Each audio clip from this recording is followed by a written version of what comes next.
You know, for the longest time, I thought delegation was just extra work. And I'll tell myself, it's faster if I just do it. Or, no one can do this as well as me. Does this sound familiar to you?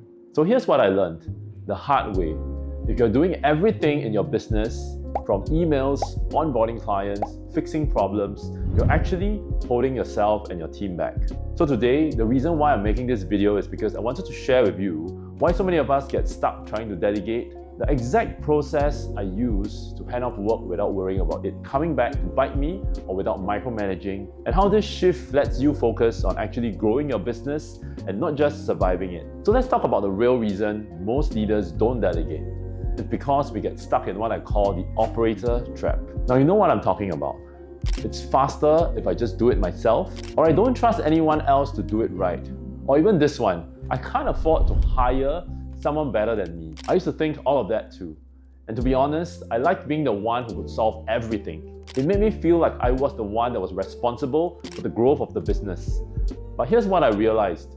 The exact skills that helped me to build my business, being hands-on, fixing every problem, were the same skills holding me back from scaling it. As long as you're stuck doing everything yourself, you eventually hit a ceiling.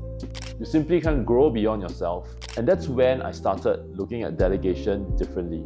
Not as losing control, but as freeing myself up to lead. And here's how I learned to get out of my own way. Dan Mattel calls it the replacement ladder. And it's how you start to step out of all the chaos, one level at a time. Step 1, start with admin work. Okay, Mark, that's obvious. But hear me out. Start with the easiest tasks to let go. Managing your calendar, replying to basic emails, keeping track of tasks, you know, that kind of stuff. So I hired an executive assistant that helps me with the day-to-day actionables. For example, keeping track of tasks on project management tools like Notion. And once I let go of all these small things, I had hours back in my day. Step 2, delegate fulfillment work. This one's harder because a lot of us are great at fulfilling the product or service ourselves, but that's the actual bottleneck. In fact, here's what worked for me. I started creating simple SOPs, just a step-by-step guide on how to do the work the way I'll do it, and I trained someone to follow it, starting with the smaller tasks first. So for example, with client onboarding, I mapped out every step of the process, and eventually my team could handle it as well, if not better than what I did. Now step 3, replace yourself in sales and marketing. Now this was my sticking point because I loved doing sales. I loved marketing, and it somehow felt like my superpower because this is where I could bring in business for my own company. But here's the thing, if you're still running marketing or sales, you're actually slowing down the business. At some point, you need to hire specialists, people who can do it better, faster, and at scale. And yes, this would cost not just time, but also energy, maybe up to 30 to 50 hours of training in a month. But think about it. If that person could do 80% of what you could do, multiply that by 5 persons, that means you can achieve 400% of what you do without you being involved. And the largest roadblock here is the perfectionist mindset, where you expect your hire to be you, 100%, and that's never possible. Step 4, build your leadership layer. Finally, it's time to start hiring leaders, people who can manage entire teams and departments on your behalf. And this is the key to scaling beyond 1 million or even 10 million. At this stage, your role shifts completely.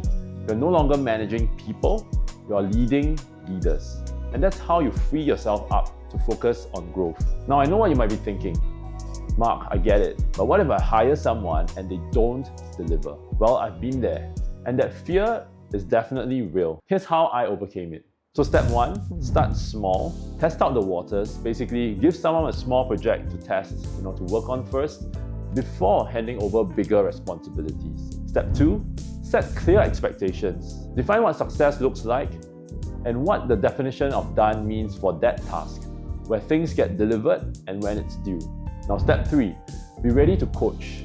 No one is perfect on day 1. If you hire someone good, invest the time to help them succeed. And always remember this, every hire is an investment, be it your cost, time, or energy. However, it's also important to have in mind the multiplier effect. Because if someone costs $100,000 and it could unlock 10x that value in growth, would it then be worth it? Now, the cost of not hiring and staying stuck doing everything yourself, that's far more expensive. And here's the biggest lesson I learned. You can't scale as an operator. At the $250,000 to $500,000 mark, you're likely doing the work yourself. At 1 million or even 5 million, you need to shift to having the owner's mindset. Now, owners don't solve every problem. They create the systems, teams, and culture so that the business runs without them. And the crazy thing is this: when you let go of the work you shouldn't be doing, your team gets the opportunity to step up in ways you didn't expect. And your business doesn't just grow because you're doing more, it grows because you're leading better. So to sum it all up in 3 simple steps, here's what you can do. Step 1, start with the replacement ladder. Delegate admin first, then fulfillment, then sales and marketing. Step 2, overcome the fear of hiring by focusing on the growth of your team. Step 3, shift from the operator to an owner's mindset. Focus on leading, not doing. Now, when you get this right, you'll free up not just your time, but you also empower your team, and you finally get to focus on growing your business. Now, if you found this video helpful, hit the like and subscribe button down below for more leadership tips. Thanks for watching, and I'll see you in the next one.